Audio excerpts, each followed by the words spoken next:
All right. Hey, we're here. It is 7 p.m. on the East Coast, 4 p.m. on the West Coast, and 1 a.m. or whatever time it is over there in England where we have a couple of viewers. This is the Death Rattle Podcast. I'm your host, DJ Remark, and with me is my co-host, Mr. Kanan Becker. What's going on, buddy? Your food?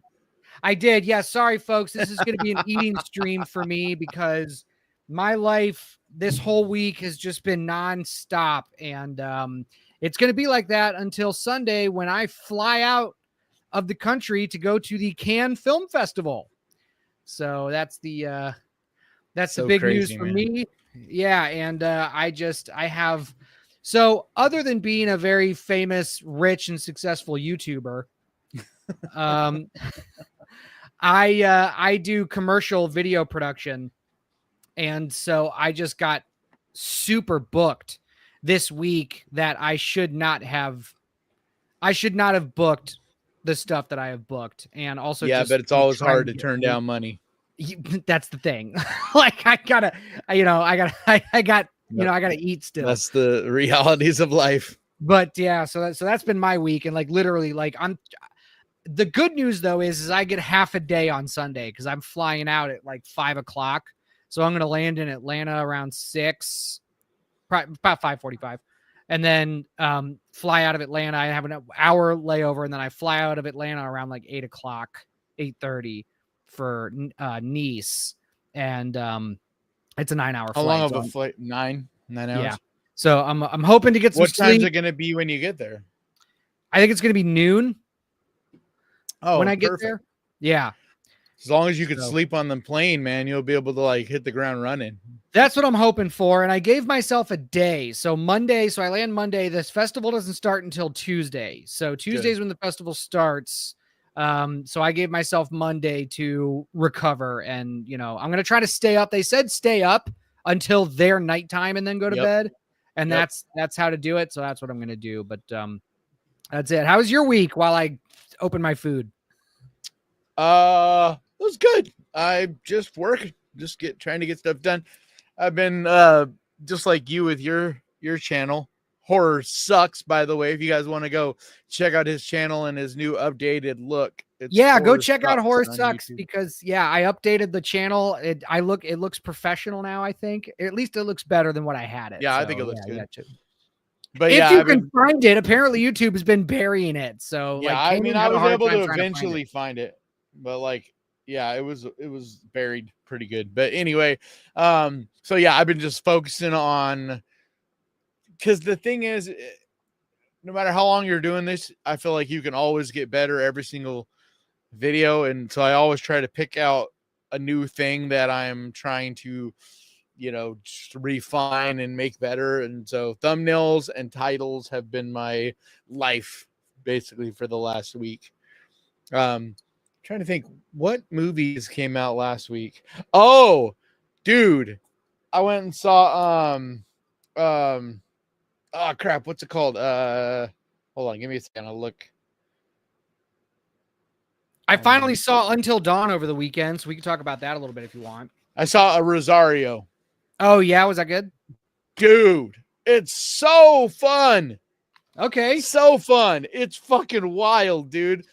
It's cool because it's like focuses on I'm trying to remember the technical name of it, but it is a religion that's kind of a mixture of, or a belief system that's kind of a mixture of Christianity, like Catholicism, and voodoo.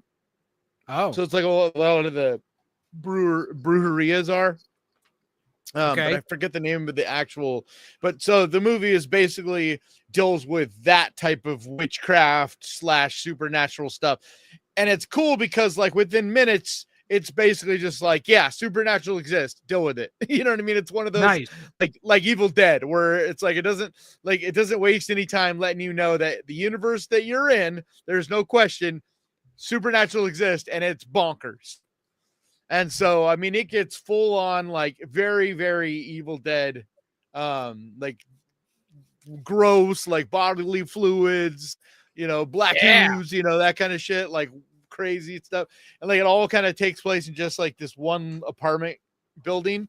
But dude, the imagination and the directions that it takes, like some of it, I'm sure is that because I'm not as familiar with that culture and the legends and stuff. You know, if you are or have watched a lot of Hispanic horror, you might have already seen this type of stuff. But for an American movie, I hadn't seen a lot of this stuff. Like it felt very original to me because it's like a very Hispanic movie, but it's from an American Hispanic standpoint, like people who are like first generation here and stuff. And so it's kind of like they are here, but they still have this history and other beliefs and in other countries and stuff. And so Rosario, the main character, it's kind of like her, you know, she only knows America, like she's born and raised here. And so she's like discovering all this like crazy shit that's, you know, like this culture she doesn't know about. So it was really a cool way of kind of like telling that kind of story too, about immigrants coming here and the Hispanic, you know, like to be, you know, what it would be like to be an immigrant and stuff. So like kind of used, you know, kind of like how Candyman used like its whole story and stuff to kind of deal with racism and like talk about that in a way. Yeah, this does the same thing, but it is done in a good way where it doesn't feel preachy. It doesn't feel heavy-handed. It feels like it makes sense and it works in the story. But yeah, I mean, I had a good time with it. Like, it's not going to be for everyone because, like I said, it's like a bonkers, very campy, like kind of movie. Do you want to know a fun fact about Candyman that you probably know, but like I found out a little bit ago and I thought it's awesome. So Tony Todd put real bees in his mouth for that scene. He said he did it. Was it 3 times? I think. No, more than that. He did it. No, in the mouth. He got stung like on his tongue or whatever. Yeah, no, he did. Right. But so he used real bees in Candyman for that scene. The only reason he agreed to it was if he got paid $1,000 per sting that he was going to receive. He made $26,000. That's right. Now I remember. Yeah, it was. I love that fact. I remember hearing that somewhere, but that is it's a fun fact. I wonder how true it is. Like, I know that's straight from Tony Todd. Like, he's told that. I've watched him do interviews saying that, but I just wonder if that's really. He made some money that day, and it's a great shot. So what's up? Let's say hi to everybody in the chat. What's going on, Terry? Letting us know it's 7:00. John Lamb, what's going on, buddy? Prop dude. Livia, what's going on? Good to see you. Dominic, hey, buddy. Wolfbane, what's going on, bud? Diddy's in the chat. Hello. Heather, hello. Everybody's saying, or you reminding people I'm getting food. Gaston, hello. Good to see you. Odd Ender, what's up? Garminder and the Peter Pans says Phantasm is going to absolutely blow your mind. Okay, cool. Good to see you. He messaged me on Instagram asking if I could have a drawing of any horror character, who would it be? And I'm like, you know, Phantasm. That's my favorite horror movie. Yeah. I guess he's actually going to draw it. Let's see. Who did I miss? Citizen Sleeve, what's going on? What's up? Leslie's in the chat. Hey. What's up? I think that's everybody so far. Nope. Limited Stride. What's up? Slack Wolf. Good to see you. Seiya. Hello. Hey. Let me see here. Clever Cleaver. We have not discussed weapons, but we watched the trailer last week and it looks awesome. So we are. I mean, we discussed it when we watched the trailer.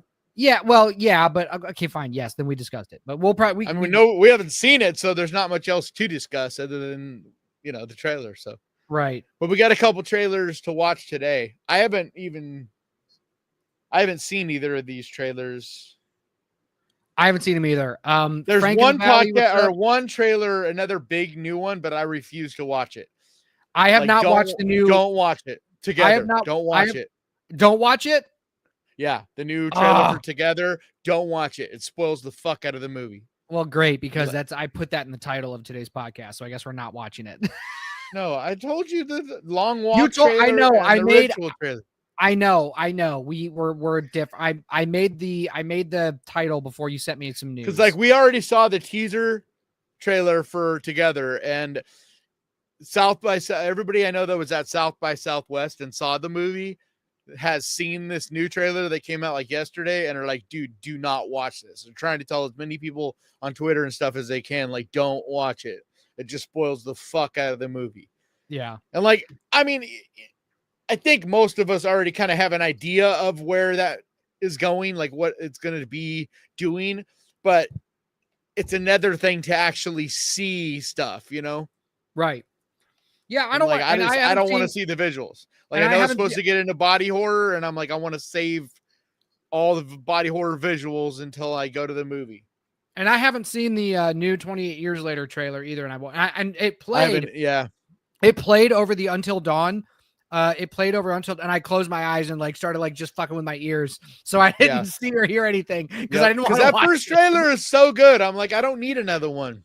I know that. I understand. Is fucking they're perfect. Trying, you know, the buzz, keeping the buzz going. So I get it. Yeah. Like why they releasing another trailer, but it's like that first trailer was like a masterpiece. Oh, so good. So yeah. But yeah, I'm not trying to talk watched either. I have not watched either of these. I know The Ritual is the one with Robert De Niro, I think. I don't like the title because Long Walk is the new Stephen King. I know The Ritual is a fantastic movie. Because The Ritual, the indie film on Netflix, is fucking great. Yeah, I love that movie. It's got one of the best creature reveal kind of scenes, and it's so small and it doesn't last long, but it's like one of the most impactful. It's great. It's such awesome. A simple, and it's such a good story. I love the characterization. It hits the sweet. It builds dread. It builds dread. Sweet spot. That's what it builds dread as good as any movie there is. Yeah, like because it's like as they're wandering through the forest, it's like shit's going down, but it's like the way they build that, and it's like little by little. Yeah, and the acting is super good in that movie. But anyway. I know that the Ritual is supposed to be like, I don't know if it's going to be any good or not, but it has big names in it, so I figured we could watch it. Yep. But The Long Walk is the one I'm excited to see because that's the Stephen King adaptation. I've heard the trailer goes pretty hard. So, well, do you want to get into it? Do you want to get into some of these? Yeah, we only got an hour. We're less than an hour now. We're probably gonna go longer anyway because that's what we do. But I do want to try to get out of here at 8 so I can get some sleep. Like I would love to do that. Well, I have stuff going on too. So Nightingale said, "Lol, I thought you were talking about the Ritual with Al Pacino." Yeah, that's the one. Or it's Al Pacino, not Robert De Niro. Right? Yeah. Yeah, that's that is the one that we're gonna watch the trailer. Yeah, we're gonna watch that one. But we were talking about that. We don't like that it's called The Ritual because there's already another indie movie called The Ritual that's like really, really great. Okay, so what do you want to do first? Do you want to do The Ritual first since we're talking about let's do The Ritual. Okay, let me share my screen here. So this is from Bloody Disgusting. The Ritual. Oops. There we go. The Ritual trailer, Dan Stevens and Pacino adapt true horror story that inspired The Exorcist. So, this looks pretty cool. So that's what this is. Okay. Because it's like the boy that was like in the real story, quote unquote, real story. It's it was a boy, not a girl. Right. So the true story that inspired horror classic The Exorcist comes to the screen in The Ritual from XYZ Films. XYZ Films is funny. Like, how is it a real story? It's still just someone's an account of something. It's not like Yeah, it's not. This didn't actually happen. Well, I mean, I don't. Yeah. Anyway, I just dropped a fry. Okay.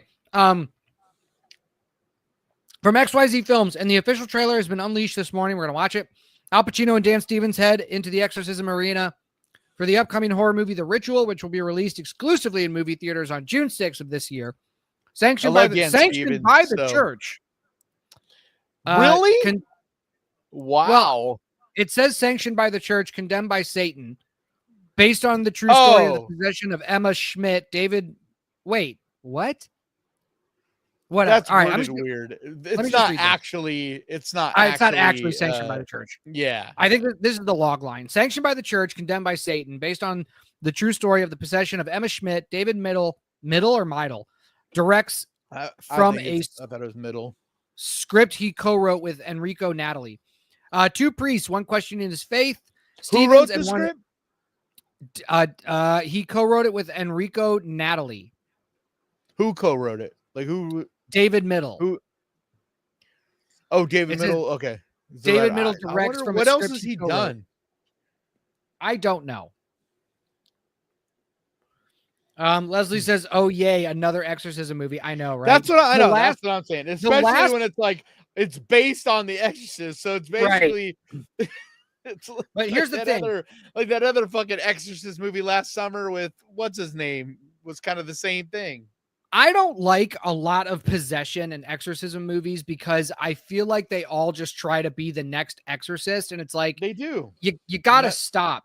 The one movie that there are some good ones, but they like are the ones that do something different.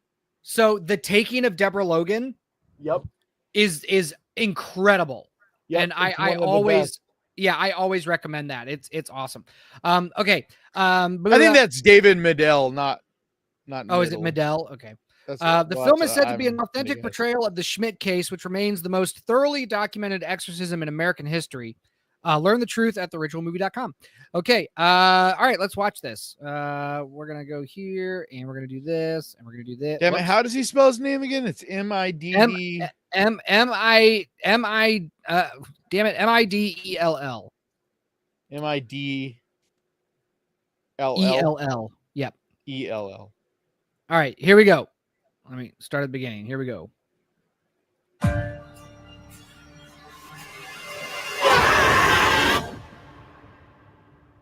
Oh, I hate that. They have these like mini, like, I fucking hate that. Oh, it's XYZ. That's good. God, that you might withstand the devil. Yeah, he hasn't really done anything. Hissing at the side of a church. The woman's parish wishes to attempt a solemn sacrament. You mean an act? Would like me to perform it? No, some poor other soul already has that distinction. I like him. I like this cast. We are the Lord's army in this battle. Al Pacino's voice, my God. I really like his look in this. Forgo the restraints. She is touched by something otherworldly. What if what she really needs is a doctor? I just hope he keeps it kind of subdued. We are paying a price. It doesn't go full Pacino. You know what I mean? Your holy resurrection. Deliver us, O Lord. Something is happening and it's affecting all of us. What you are doing is failing. Jesus, this cast is like really good. I want to shut this down. I feel like I'm being drawn. Yeah, there's a lot of names in there. Yeah. I can't sleep. I can't think. For us to be divided. Like not necessarily big names, but all super talented. We are the ones that stand in the breach and hold back. Like this has a budget. It is he who commands you. Look at the light, Emma! See the cross of the Lord. Reveal yourself. Emma? Emma? It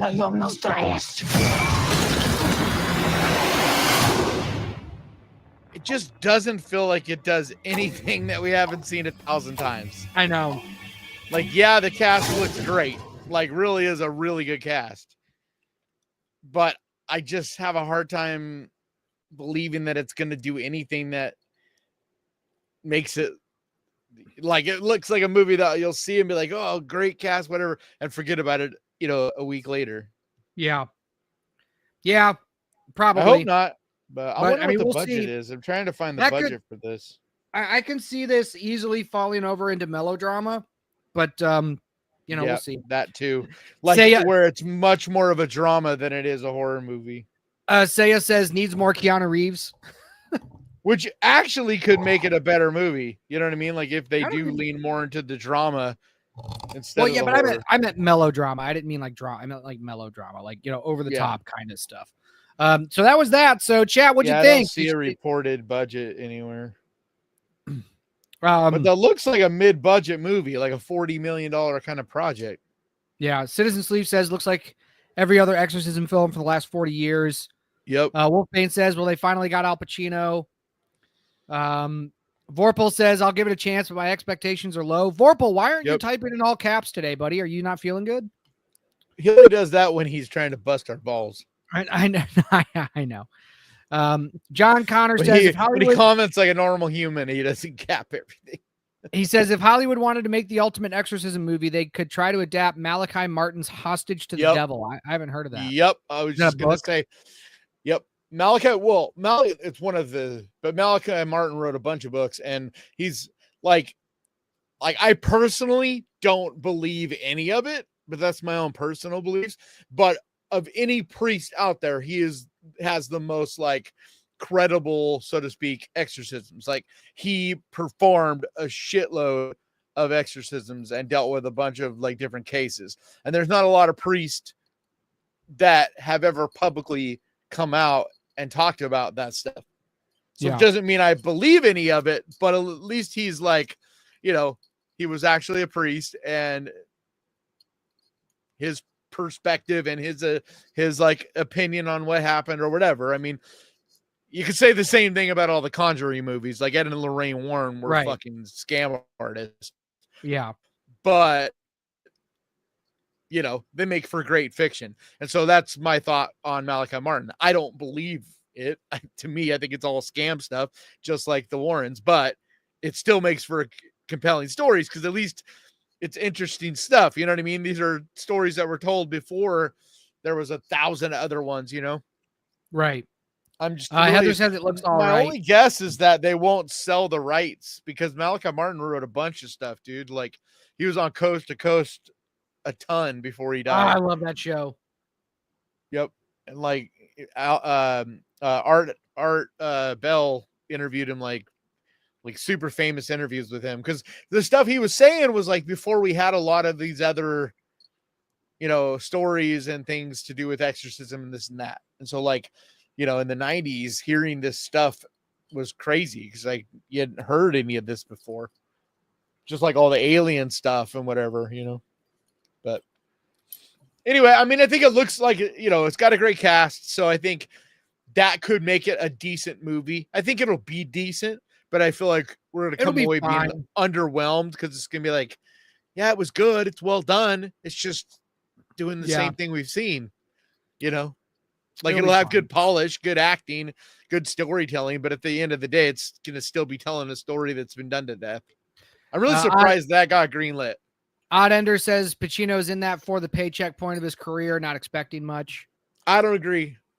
Not this one. It's XYZ. He did not get a normal Pacino. Yeah, he probably did not get a lot of, Nope. He got points on the back end. Greg Graves says we just had the Pope's Exorcist. It was great. Move on. Yeah. Like the Pope's Exorcist did something different because it was like kind of silly and it didn't take itself too serious and had fun with it. Yeah. He was playing Malachi Martin. That movie, it's not really based on actual stories of Malachi Martin, but he was supposed to basically be Malachi Martin in that movie. Yeah. Clever Cleaver says looks like a Temu version of the original Exorcist with more CGI. Yeah. So I want to bring this up just real quick. So I saw Until Dawn over the weekend. And I know I was a week late with that, but it's not very good. But it's not bad either. Like, it's not bad. There's a good movie in there. There's a good movie in there. I just think. Well, I'm not even saying that. I just think it's a fun movie. Like it's a good popcorn movie. Turn your brain off. Yeah, kind of like a cartoon. But it could have been great. Is what I'm trying to say. Like it could have been great because that's a great playground for characterization and for a story. And the concept is so cool, dude. It could have been a cabin in the woods. Yeah, like you feel it. And it's like in there, but it doesn't. Like, I think it's just it doesn't have like it has like everything is competent. It's like the cast is competent. Because David Sandberg is a good director. That's the problem. David Sandberg has been taking on these movies that have bad scripts, but he's a good director, so he like pulls out the good. Yeah, the best of what. But because the script is not good, you don't get what could have been a great movie. But David Sandberg used a lot of practical effects in that movie and a lot of camera tricks. And he has a video on his YouTube channel, Pony Smasher, about how he did it's a lot all of the practical, dude. He did like Yeah, it's like and all practical it's shit. great. He's The Dead super Meat channel talked creative. about it. He's Like super really, really creative. cool. Like the one kill he's got, the spider thing. He shows how he does that. Like, I think it's mostly the dialogue is where it just doesn't, because I don't even really blame the acting, because I felt like I actually liked the characters for the most part. I thought the acting wasn't bad. Like, it was good enough to be like a Cabin in the Woods. It was like on that level of acting where it's like, these aren't Academy Award winners, but you don't need them to be. You know what I mean? You just like be these, teens, young adults trying to deal with this situation. And I thought they were good enough for what it needed to be. It's just, it didn't have a punch either. It never had like a gut punch moment. Right. And I feel like it was, without ruining the ending, like they needed to do something that hit you in the gut, something that was fucked up, something that made you go, oh fuck, I thought we had a happy ending, you know what I mean? And it's like, but they didn't do that. There was a gut punch moment for me that I was like, that's kind of fucked. Is one of the missing posters was a child. It was like a little boy, and I was like, but that's really? what I mean. They didn't lean into anything that could have. Yeah, but they didn't lean into anything, and it was like they didn't explain a lot. They set up a lot of rules and then just broke them. And then there's a lot of stuff in it that you're just expected to accept, and you're like, wait, no, come on. What's this all about? Like, who's the witch? You know what I mean? But I do still think, and this is what I said when I talked about it in a video that comes out tomorrow. I still think that it's better than people are saying, and it's still entertaining enough to watch.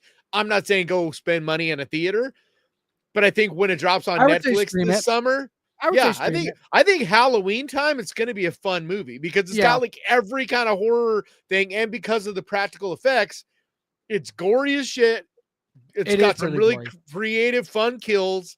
Like, it's got, you know what it reminded me a lot of? What's the name of that movie? Where they got to solve the room. Like the young adults are in different rooms. Escape Room? Yeah. It reminded me of Escape Room. Like, I feel like Escape Room was a little better, mostly because it did have that gut punch moment, like a couple of them, but it felt like that. I don't think I ever saw similar to that. The second one wasn't that great, but the first one was actually pretty good. Like I said, it's better than this. It's better executed than this. It's got a better cast for one. The lead, she's really, really good. Why is it saying horror sucks on your thing? Because I changed the icon to when I turn my camera off, it shows my horror sucks icon instead of the Bloodscribe Creations icon. Oh, okay. Yeah, that's right. That's what it showed before. Okay. Yeah. So like, I just don't think it's a bad movie. I feel like everybody's acting like it's this pile of crap, and it's being treated like Night Swim and Imaginary. And this is definitely better than those. And that's all I'm saying.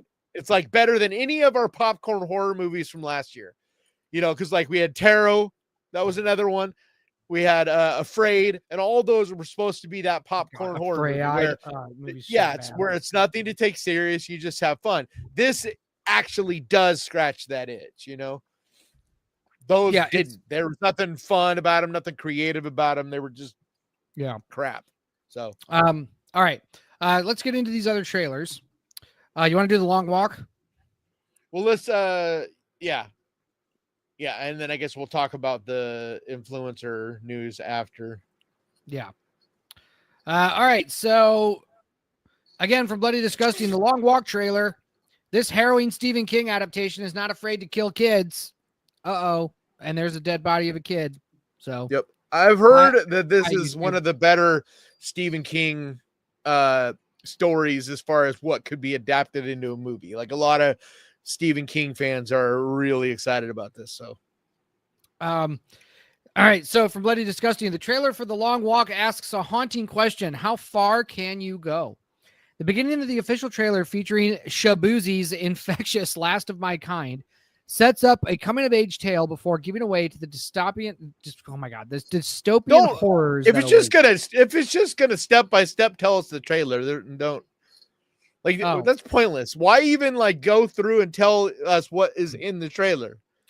I think you know what I mean. If you're gonna write it, but I'm saying if you're writing an article, write an article like on your opinion of what you watch, not just go beat by beat the trailer. Right? Yeah, yeah. Alex DeVincino, do that. DeVincio. What's going on my computer?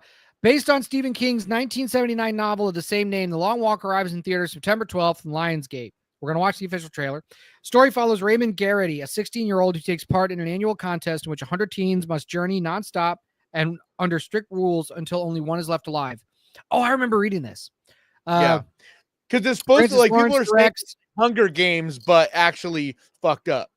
Oh, JT Molnar wrote the script from Strange Darling. Hell right. yeah. That's right. I was trying to remember because I'm like, there's a reason I was excited about this, and I forget. Yeah, now I remember. That makes me very excited because JT, that Strange Darling was great. Who directed it?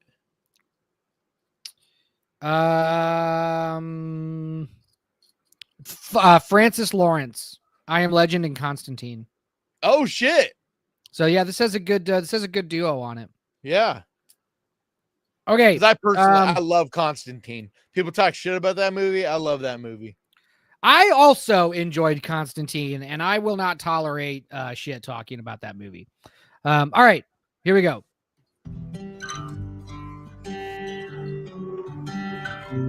I'm Ray Garrity. You can call me Ray. Prima Freeze. Hank Olsen's the name. Walking Hey! Mike. That's the dude from Sinners. Yeah, no, it's not. It's not? Oh, hold on. Is it? I thought he was the guy from. No, it's the guy from Alien Romulus. That's right. He looks like the guy from Sinners. Yeah, that's right. Well, hopefully he's better in this. I didn't even think about that, but they do kind of look alike. They do kind of look alike. All right. Anyway, Hank Olsen's the name. Walking's my game. I ain't many that are built like me. I'm the last of my kind. I really like Shabuzi. We did the very first long walk years ago to inspire everyday people. Smile, boys. You're on candid camera. Man, you gotta not think about the things out of your control. Think about your plan. Personally, I can't stop thinking about all that money. You'll never find another like me. Cool. So it's gonna show like the past and how it keep walking. That's right. Bring it Keep walking. Yeah, that's it, kid. That's it. Second warning. Third warning. Damn. Wow. It takes heavy sack to sign up for this contest. I'm not going to go through the whole rule book, but it boils down to this. If you fall below the speed of 3 miles per hour, you get your ticket. Damn. Oh, he's the guy that directed the Hunger Until Games. there's only one of you left. The Ballad of That's a good choice because it kind of has a similar story. Oh shit, that's what's his name? Luke Skywalker. Yeah. Yeah. I don't know why I can't remember his name. You'll walk as long as you can. But sometimes the body won't listen. For some, your heart will stop. For others, your brain. And the blood will flow suddenly.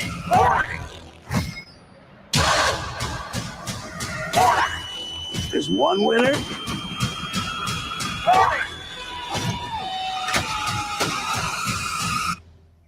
And no finish line.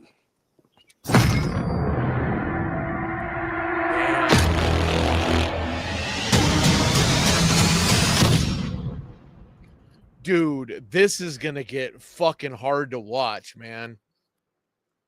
I'm looking forward to it. Damn. Because it looks like they're not shying away from how dark.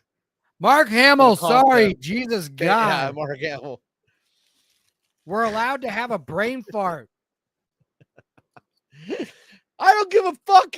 Like, it's not like Dude, I don't care what actor it is. Mark Hamill, I don't care who it is. Like, they're just fucking people, dude. I don't memorize everybody's fucking name like it's a religion. I know. I wish. Oh God, I wish I could though. I wish I was that. My friend Jason is exactly like that. He can recall everybody's name, and it's like, fuck you. Like, shut up. I don't put a ton of importance on the name as much as I do the projects. Oh, you know, so like I try my best to remember like who's connected to what. So like if it's a really good director or a really good actor or whatever, try to remember the movies that they're in or the projects that they do. Because to me, that's more important. I just don't care about the people, dude. I care about the art, you know. All right, let's see what the chat has to say. I'm gonna answer this question real quick though. Citizen Sleep says, Kanan and DJ, either of you play the Until Dawn game or coming at it without that base? No, I never played it. No, but I know that this is just simply in the same universe, but isn't at all the story. So they made the decision to like, rather than trying to, you know, because there's no way you're gonna win trying to like basically remake the game into a movie. That never goes well. It's so hard to be accurate enough for the fan base to be happy. So they just tried to take the same universe and make their own thing in it. So, hey, what's up, Philly's Blunt? Thank you so much for gifting us a membership. That is very nice of you. Gifted a Ghost Pirate membership. Thanks, buddy. Okay. So I just wanted to answer that real quick before we go into where's the freaking where is it? Oh, there it is. Cardi says, can't wait for the long walk. Love the King movie, or love the King novel. Says book was incredible. John Connor says, is it a hold on? Is it? I thought it was a story inside of one of his collections, not a novel in itself. Isn't it a novella? I don't remember. I remember I read it in high school. Okay, I thought it was a novella, not a full book. Limited Stride says, I haven't read it either way. So Limited Stride says, please be good.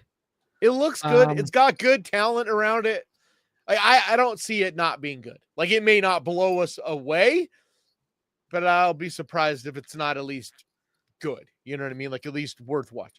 You know what I'm hearing is just beyond good is the new fucking movie from the the twins that did Talk to Me. I can't remember why I struggle to remember the name of the movie. But yesterday, a bunch of people in the social, the different influencers, like a number of them got to see a sneak peek early screening of it, and like they're just fucking like literally mind blown. And these aren't hype kind of people. These are like people that they're not even really in the like they have no reason to try to hype it up, you know? Yeah. So. Clever Cleaver, what era is it supposed to be set in? It looked like the 40s. Yeah, it looks like it's doing both, but it looks like it's doing like it's going to tell them both kind of simultaneously, flashing back and forth, like showing you the 1940s walk and the modern walk. Oh yeah, because there's some modern, yeah. Everybody's correcting us. Mark Hamill, yes, we know. Heather says, now this looks amazing. Terry says this is stick. I think maybe sick, like the platform. Yeah. I didn't like the platform very much. I didn't think I was very really good. Yeah. I really like the ending. The ending ruined it for me. And the whole concept of the platform for me was just kind of hard for me to buy in. But like, I get it. It's fine. It's an allegory. I would recommend it, I guess, but just the ending, I was just like, that's kind of a rough dismount. But the whole movie is just, it's an allegory. You're not supposed to take it as a literal type of scenario. I get it. Nightingale says, looks so brutal. Saya says, damn, this actually looks good. Maze Runner vibes. But like, that's what I was thinking too. But like Maze Runner and Hunger Games, but like that actually has balls. Yeah. Because none of those movies had the balls to like fully, nuke a kid. Right. And this is like just straight up fucking blast. It looks like you're going to get to know characters and then just taking them out. Yeah. Like that looks fucking brutal. Prop Tweet says what it feels like to own a pair of Skechers. So this I want to talk about the influencer story before we run out of time. Okay. Okay, yeah, let's do that. Okay, influencer, here it comes. Present, share screen. Okay, you want me to read it and you want to talk about it, or you want to? Yeah. Okay. Yeah, read it and then we'll talk about it. All right, from Bloody Disgusting, influencer sequel Influencers wraps with Cassandra Nod and Georgina Campbell. Influencer writer-director Curtis David Harder has quietly wrapped production on Influencers, the follow-up to his 2022 thriller. According to Deadline, Cassandra Nod returns to star opposite Georgina Campbell from Barbarian. The cast also includes Lisa Delamar, Jonathan Whitesell, Veronica Long, and Dylan Playfair. The sequel moves the action from Thailand to southern France, where a young woman's chilling fascination with murder and identity theft sends her life into a whirlwind of chaos. I could have read that better. It's produced by Jackrabbit Media. I have a meeting with them, which will rep international rights at Cannes. With influencers, quote, with influencers. Hold on. What did it say about Cannes? Are they showing it at Cannes? It says it will rep international rights at Cannes. So I think it's trying to sell internationally there. Yeah, which means they might have a screening there. So if you get a chance to see it, go see it. I will do that.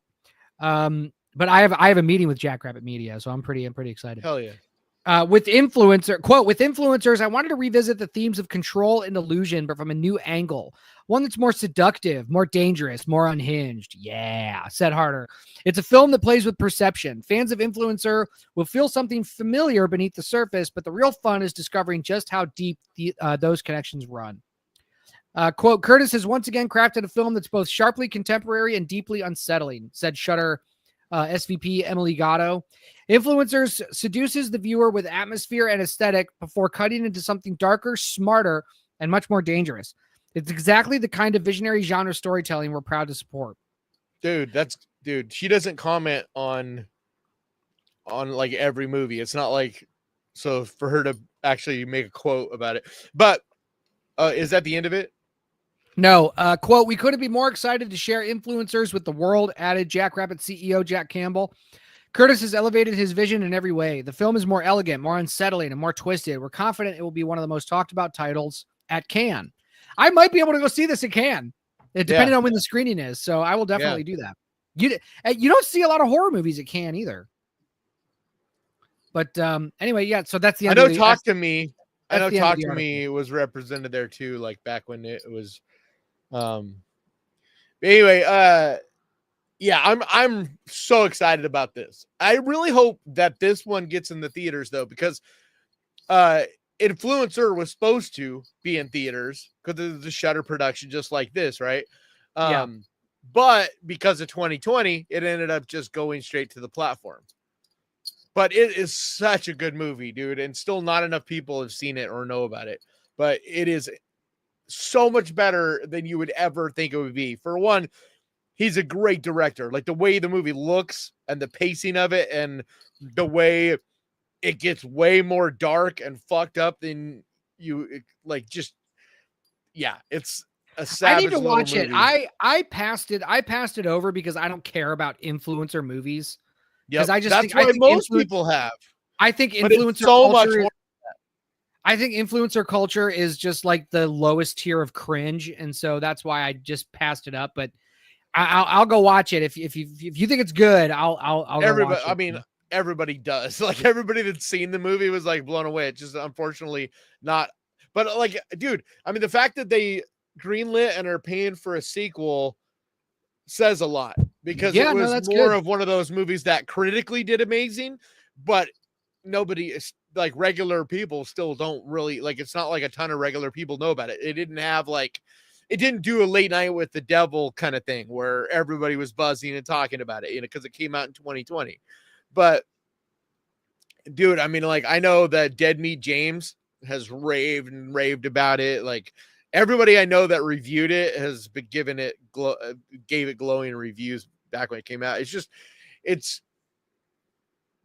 is exactly like, because I felt the same way, and I was so surprised that he was able to craft a story that I don't want to say it dogs on influencers, but it very much like shows kind of the pitfall of being an influencer and kind of the behind the scenes of that, and that it's not all shiny and beautiful like what it appears to be on the outside. So really focuses kind of on that.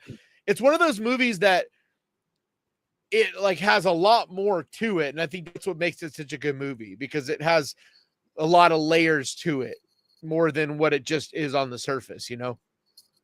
Yeah. But yeah, I mean, I'm really excited to see what he can do with this sequel.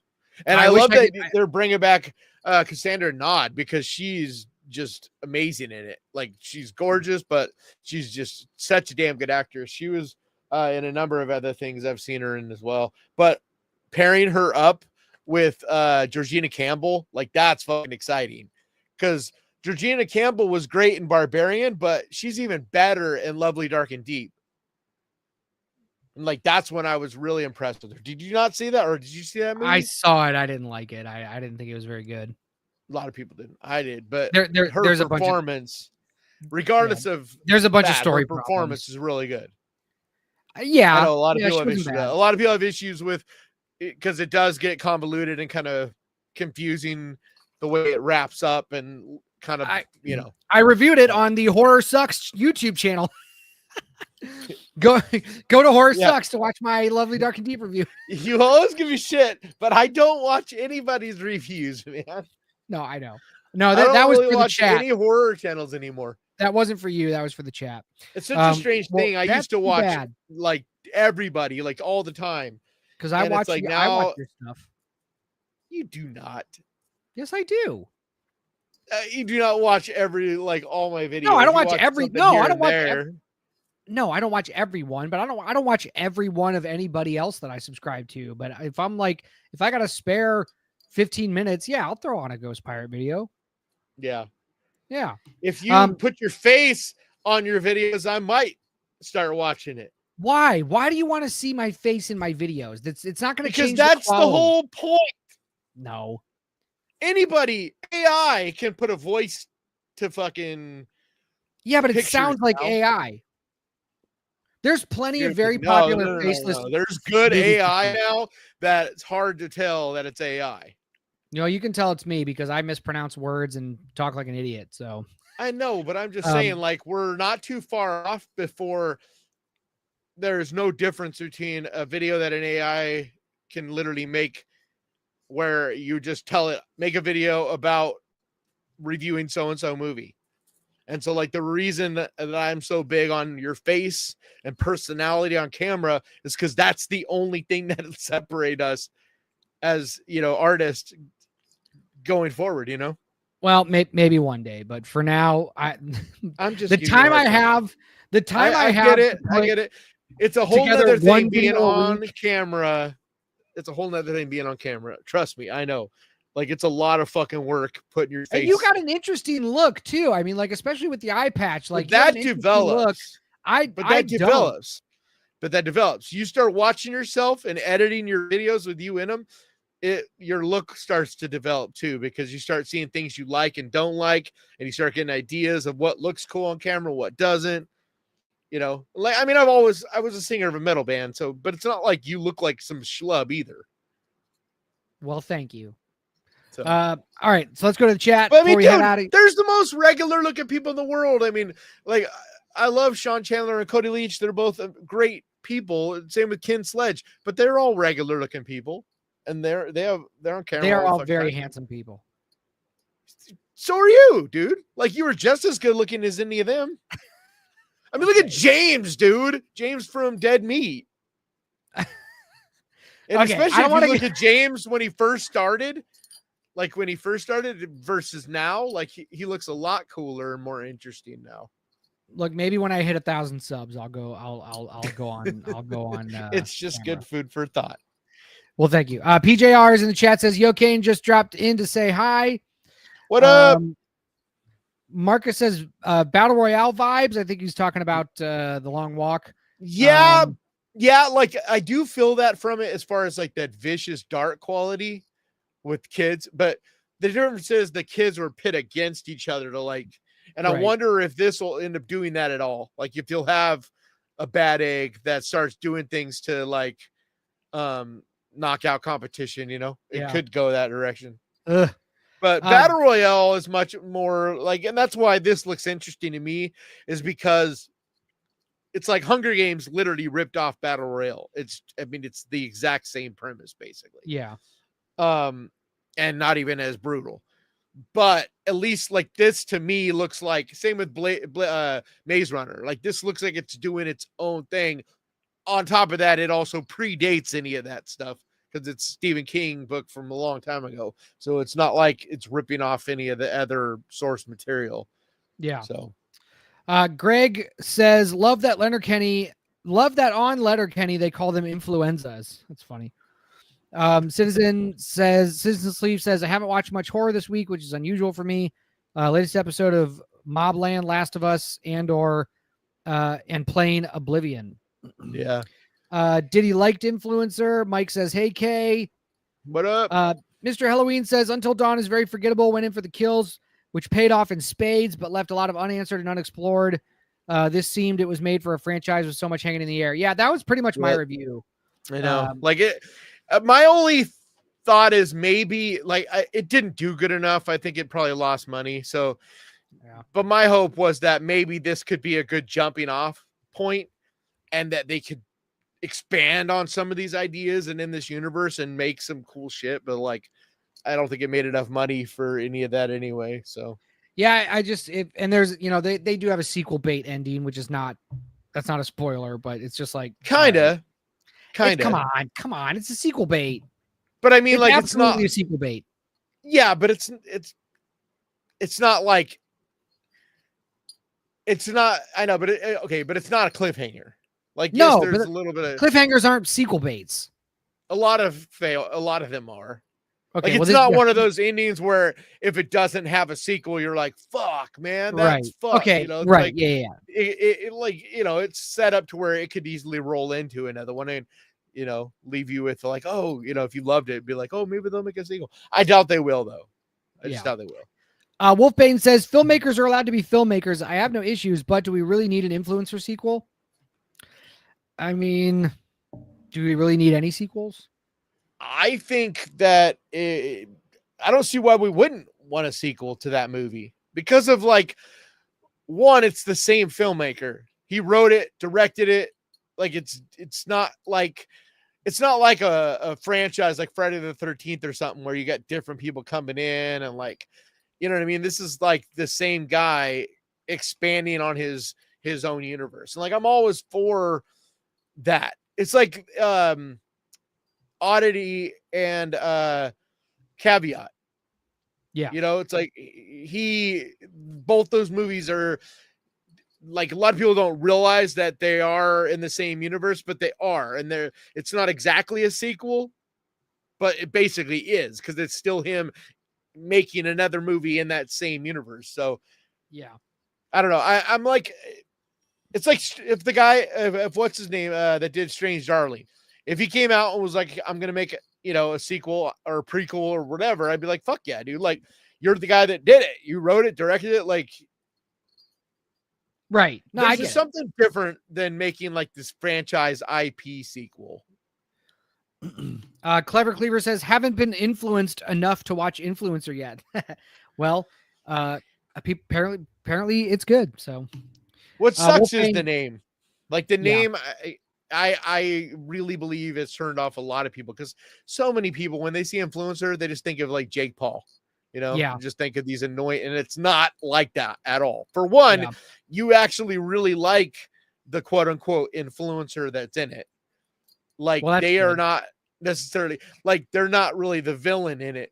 And that's kind of a cool thing where you go in thinking that she's this shallow fucking bullshit influencer. And then you start to realize there's a reason that, you know what I mean? She's in the situation she's in and that, she kind of wants out and she's kind of in this and then shit goes down and it gets all fucking wild, but it also goes hard and gets a lot more fucked up.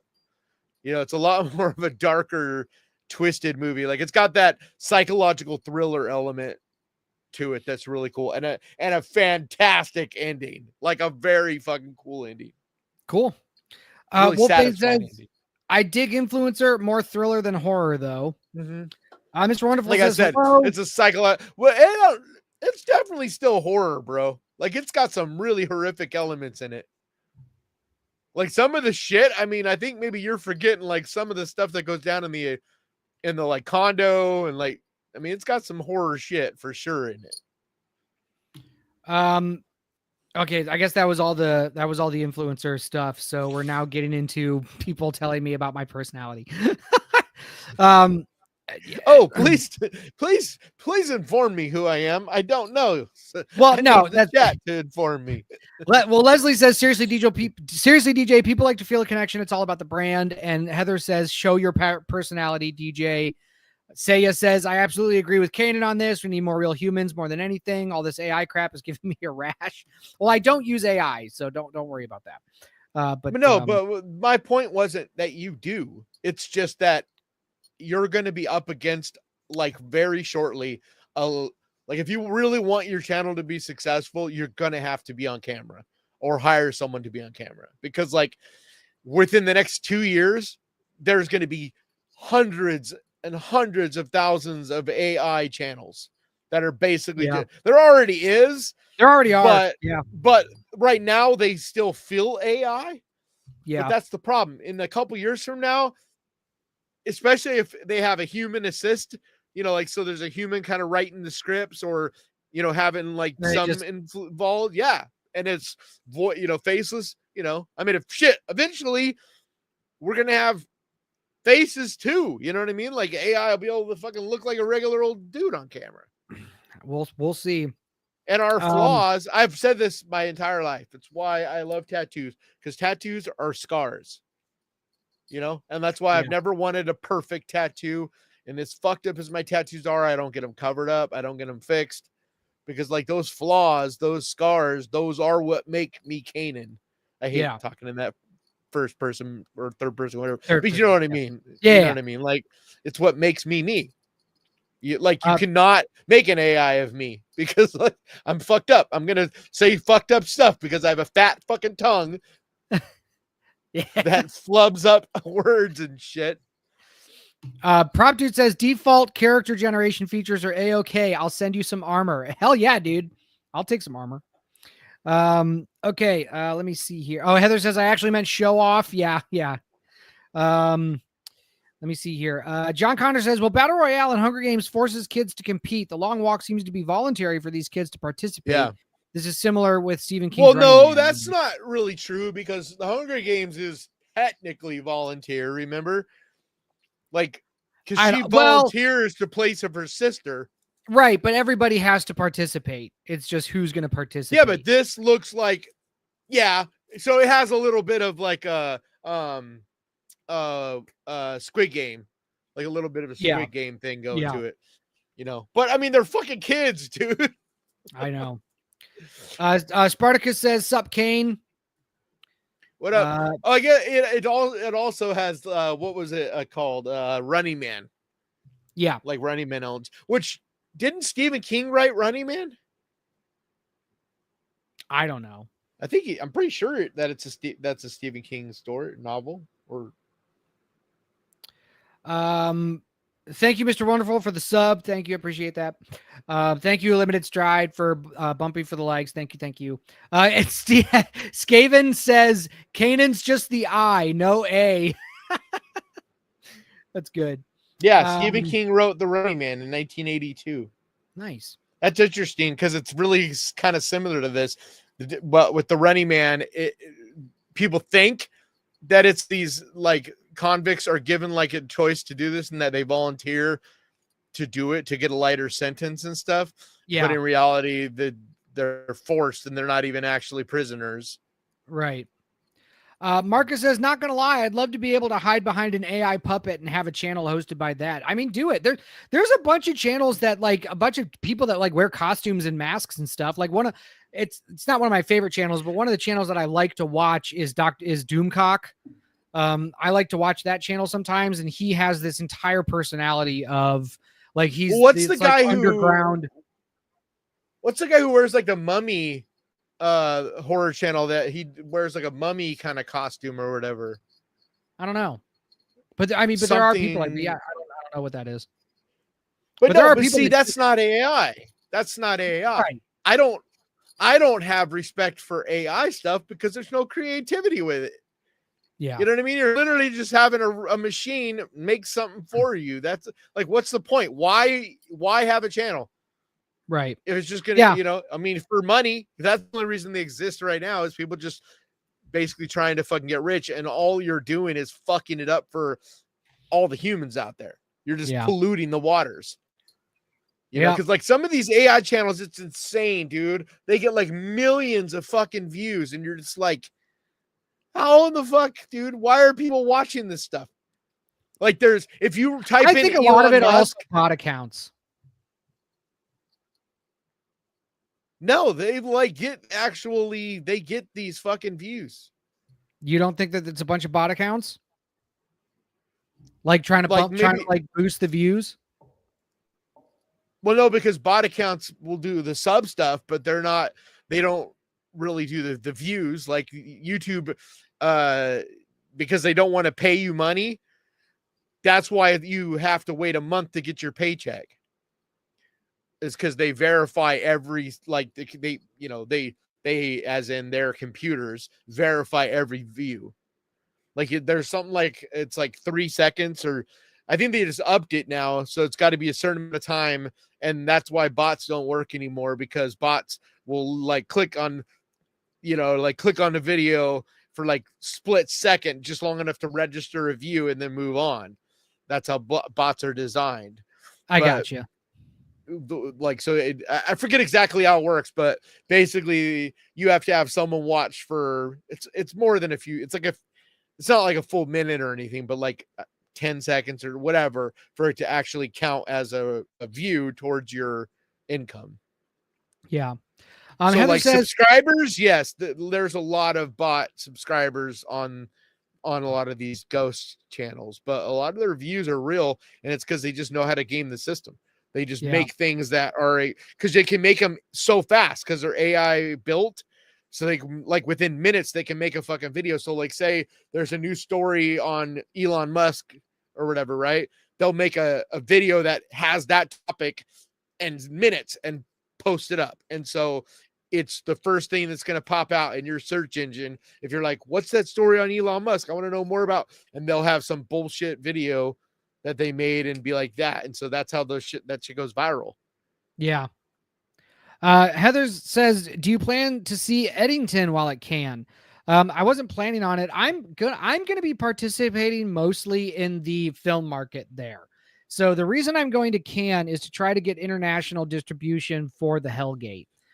So I have a bunch of meetings with different distributors and sales agents to try to license the film internationally at Cannes. So most of my time is going to be at the Marché du Film, which is French for, film market. But if I do have time and I can go see it, I will. Especially and the other one, that now that I know it's there. Is there more potential for it to like gain traction overseas, you think, than here? Well, no, but when it comes to distribution, you don't want to, it's a strategy. You don't want to sign worldwide distribution to a distributor that's not like a in all the markets type. Yeah. If you're just going with like, say, Uncorked Entertainment, right? Like you don't want them handling your or not international. You don't want them handling world, right? Because they're not going to have the same connections and influence, right? They're going to have most of their stuff in either North America, Canada, whatever, or Europe. So it's better or whatever. to kind of get multiple distributions. So it's better to get a North American distributor, a European distributor. Like it's better, and that's actually a strategy that a lot of filmmakers use. Is what they'll do is in order to get their budget, they'll pre-sell different territories. So they'll go to like Indonesia, China, and they'll say, hey, we're going to sell you the rights to this movie. Give us $10,000. And so it's a one-time $10,000, buy of the distribution rights for that territory. And then, they get to make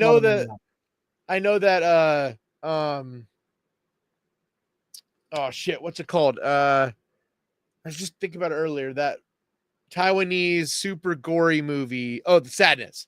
Oh God, yeah. That's kind of what happened with The Sadness, because it's a Canadian filmmaker, and he ended up going there to make the movie because he was basically given like this huge budget and ability to like, and then he got distribution worldwide. So like Shudder, he has Shudder IFC distribution here, and then he has like different distribution in the UK. But that's how that got greenlit, because and that's why he didn't make it in Canada, because he had the potential to make a lot more money and have a much bigger budget to make it there. All right, let me get through these chats, and then we're gonna have to call it a night. Mr.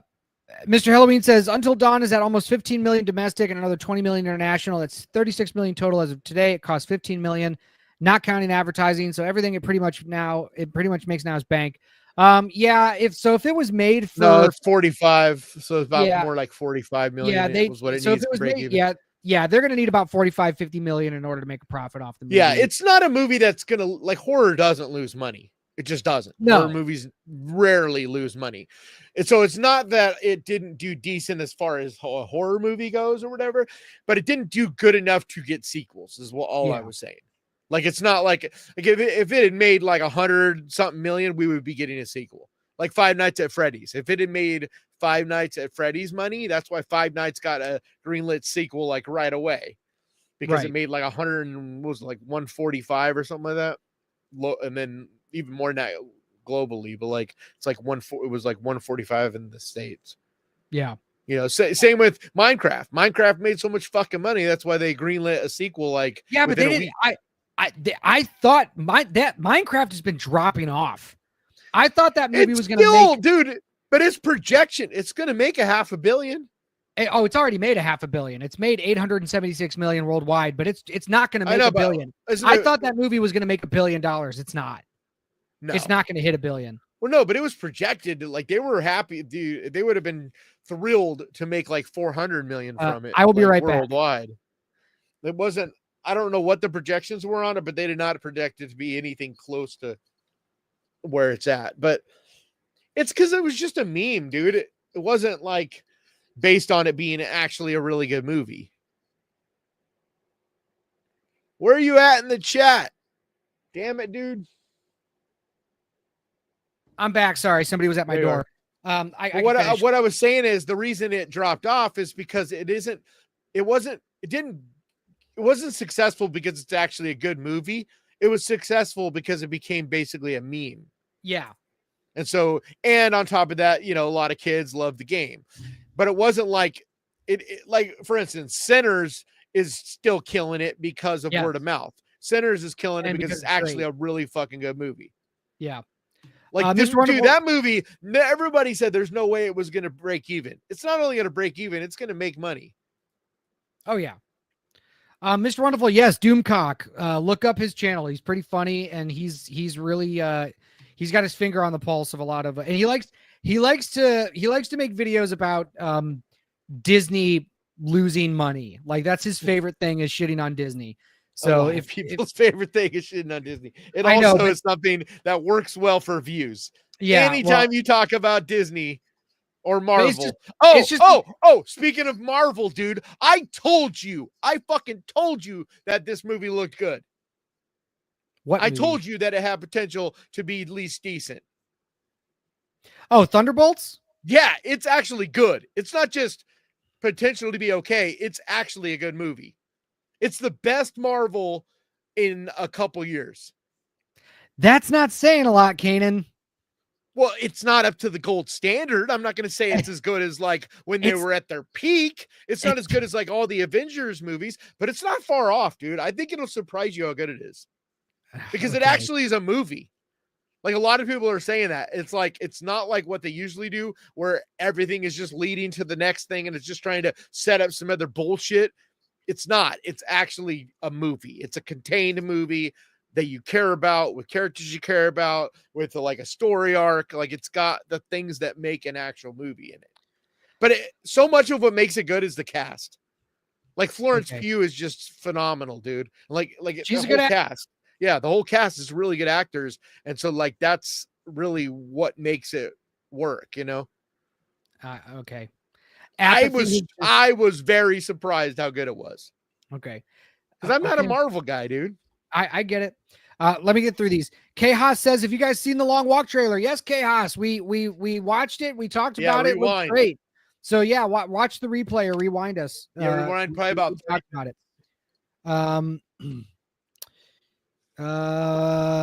What's up, Dominic? Skaven says, "What was that recent Running Man knockoff for tweens in the Midwest town with the dead brother being a cursed haunted pumpkin or some shit?" Dude, that movie was dope, dude, and it's nothing like the fucking Running Man. What's it called? Harvest or Dark Harvest. Oh, I don't think I've seen that. Dark Harvest is fucking great, man. What are you talking about? It's not a knockoff of anything. I haven't seen it. Dude, that movie is so cool. It's so much of it is about the atmosphere. It's one of those, like, it's a Halloween movie. It is like a perfect movie to watch in October. But it's so much better than like people like it didn't get a theatrical release. It didn't get shit. And that movie is really fucking good. It's got some really cool visuals and ideas that it deals with. Like, but it's basically about this cursed town where every harvest season at the end of the, in the fall, all the teenage boys from town have to basically go and on this like rampage run through town trying to, I forget exactly what they have to do, but like they're sort of in a race and but you find out there's a creature, basically. There's like a creature kind of element to it. And it's fucking cool because so much of the movie is like at night and running through cornfields and fucking a scary ass fucking creature thing that looks really good. I'll watch it. Yeah, Clever it's a Cleaver, good movie.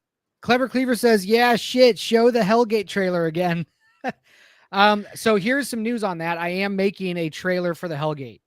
Yeah. So it is like an actual trailer, not like the last thing was what did you call it?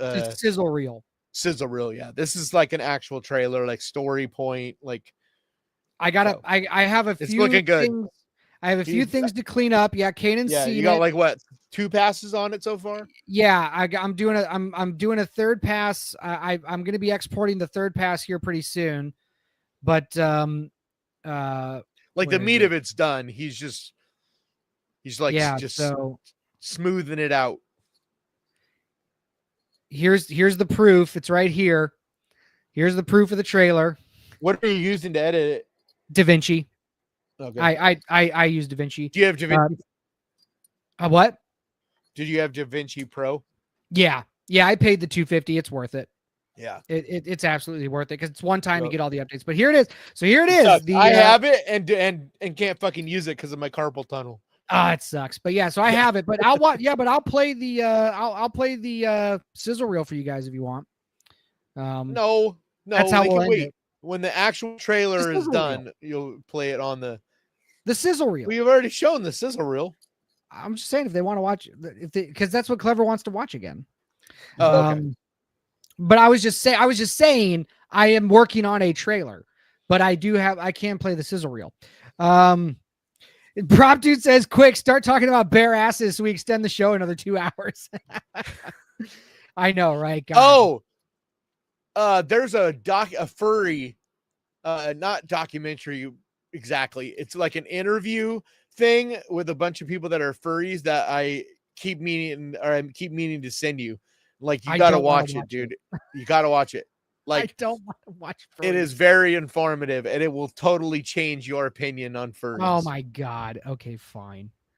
It's what's his name? The guy that I'm trying to remember his name. He's like one of the original, like one of the OG YouTubers. Like the 2 guys that used to make all those funny videos way back. Smosh. You ever watch Smosh?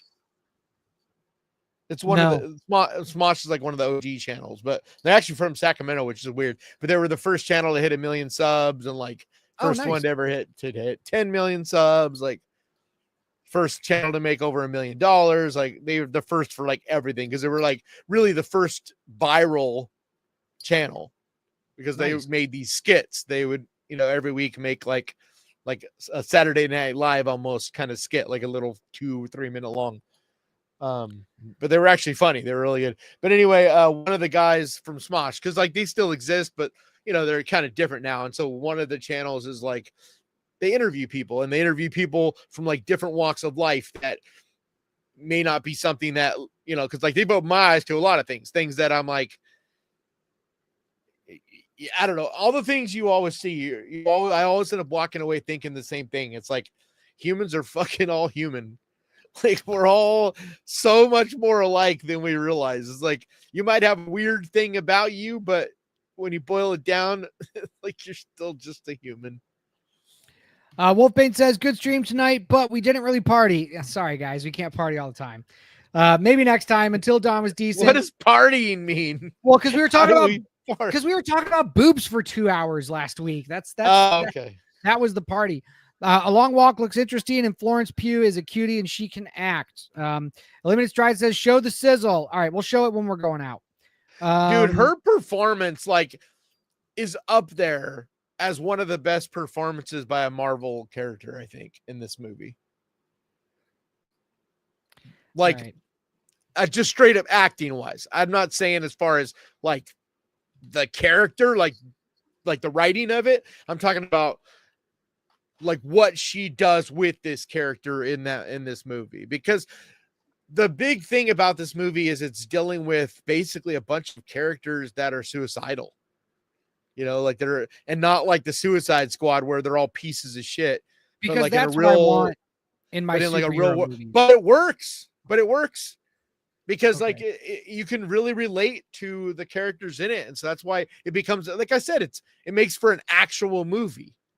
Like it still has plenty of fun in it and action and all of the stuff that, you know, you watch a Marvel movie for, but there's actual substance to it too. And like actual writing and actual dialogue and script, and not just a fucking phoned in trying to just make money. Like it doesn't feel like, you may or may not love it, but at least it doesn't feel like that normal fast food garbage that Marvel keeps pumping out, where like they're just trying to be all PC and check all the boxes, and just everything is like you've seen a million times before.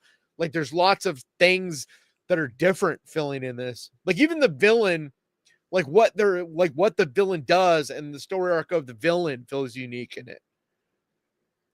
Okay. So I was surprised how good it was, actually. All right. Because I went in just hoping that it was at least not going to be boring. You know what I mean? Like that was my. I think that's why everybody thinks it's so good. Well, there is a little of that. There is a little of that. But like I said, it's because it's a real movie. But I feel like that's where we're at this point. Like everything from Marvel Disney has just been such utter shit that the first thing that comes out that's just not that, people want to say that it's great. And it's like, no, it's just not regular shit. You're like regular moviegoers, your regular Marvel kind of people are going to say that it's actually great, right? I am not saying it's great. Anybody that reviews movies isn't going to say it's great. What we are saying is it's the best Marvel movie in a long time. Like there's a difference there. You know what I mean? It's actually a movie. It's actually entertaining. It's good. You actually walk away from the movie going, I like those characters. I like what they did there. You know, you're not walking away going, holy shit, that's one of the best superhero movies I've ever seen. You know what I mean? It's not that. But like they all can't be that. And they don't all need to be that. They need to just not be a bullshit like marketing money grab. You know, that's all anybody wants from Marvel movies, is like to feel like you watched a movie and not like you just watched a commercial for merchandise, you know? Yeah, no, I get it. All right. Excuse me. We got to get out of here, guys. So I will show the sizzle reel for y'all on our way out. Like out of 10, I would probably give it a 6.75. Okay. That's pretty average. Out of 10. So, all right. No, it's not. Average is 5, jackass. No, it's we not. Talked about this before. 6 out of 10. It's 6 out of 10 is average. Average is 5, dude. No. Average. That means middle. Bro, 5 is failing. Middle is average. Middle. No. 1 to 3 is bad. 4 to 6 is average. You said 6.5, so it's above. Yeah, so That's you above whatever. average. It's not. I'm not looking at a 5-star movie and expecting much. Exactly. So That's you said 6.5. 7. No, I would said still say 6.5 is pretty average. Like close to 7. That's a dude. Like a 7 is a good movie. So we talked about this before. Like an 8 is like a home run, and anything above that is like getting into classic territory. All right, whatever. All right. So like this is to me almost 2 points above average. Like that's a damn good movie. Okay, we got to get out of here. But it's not great. That's all I'm saying. Good, but not great. Okay. Everything doesn't have to be great, Mr. Hateful Critic. I'm not saying it has to be great, but if I'm watching a movie that has obvious flaws, that if we just spent 5 more minutes thinking about our script, we could make it better, that's going to pull it back.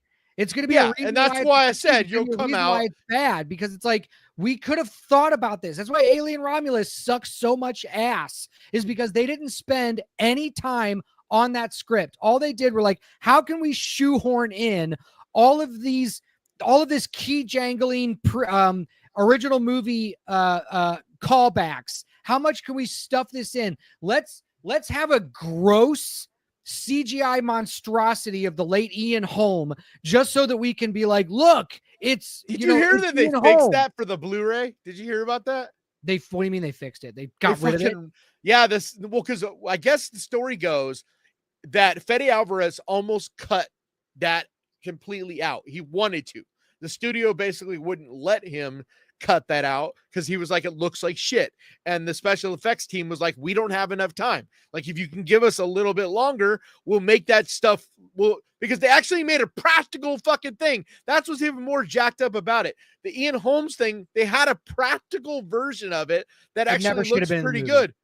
It never should have been in the movie. He tried to cut it. They couldn't cut it. Wouldn't give them more time. And so they basically, the studio, with everybody out there complaining, gave Fede the money or the special effects team or whatever, so that they made a new version, and it looks so much better. Because what they did is they used, I mean, it's still dumb. It shouldn't have never been Ian Holmes. I agree on that. But at least now it looks decent, because what they did is they used the practical version, like what they wanted to do, and just blended it with CGI. So well, I hope the people that have the Blu-ray. So it's like pointless, because it's like, I mean, I guess it's not, because for the rest of time, when you see it, you'll have a better looking. So I guess it makes sense, but I hope the people that have the Blu-ray enjoy that. I'm never watching that movie again. Yeah. Clever Cleaver says, way, I never have argued with you on the script for Alien Romulus. I love Alien Romulus, but because of the look, the feel, like the atmosphere, like that kind of stuff. But I agree that it had, and that's why I didn't make my top 10 of the year, or it wasn't even in my top 20. I don't think. Yeah. Clever Cleaver says, these two arguing on what average is sums up the podcast perfectly. Roll that sizzle. Okay, yeah, we're gonna do that. All right. Yeah, to me, average is 4 to 6, which means there's like slightly below average, which would be 4. There's average, which is 5, and there's 6, which is slightly above average. Anything above a 6 is getting into good territory. Anything above an 8 is great territory. All right. That's a fine rule or a system for your rating. That's fine. Well, I don't really, dude. That's like kind of the standard, dude. Yeah. It's like if you do the 5-star system, then 2.5 is average, 2 is below average, 3 is above average, anything above a 4 is great. Yeah, that's fine. I don't like rating systems. That's why I don't either. That's why I don't use one on the channel. All right. But I'm just saying, and if I'm trying to explain to people like how good it is or whatever, like in a situation like this, that's when you kind of try to use it. And that's why I go with the 10, because you can get a little more exacting. You know, all right. But yeah, I know I need to get out of here too. Yeah, let's get out of here. So thanks everybody for joining us. I'm gonna roll the sizzle reel so you can watch it as we get out of here. But thank you very much. Next week I'm gonna try to be on next week, but it'll probably just be Canon because France is 6 hours ahead of East Coast. But we might start it early in the day. Yeah, so it might be at like 2 p.m. Eastern. Yeah. So whatever 2 p.m. Eastern is for wherever you are in the world, just Yeah, 11 o'clock probably West what Coast. it's going to be. Yeah, so Yeah. that's probably what it's going to be. So, and then so it'll probably, even then, it'll probably still be like mostly me, but with like a on location DJ for a little bit with this phone. Yeah. All right, so here it is, and then update, so hopefully within the next few weeks, we'll be able to show the trailer on the channel. But here's the sizzle reel to the Hellgate. Thanks a lot for watching. We'll see you all next week. Bye. No! No!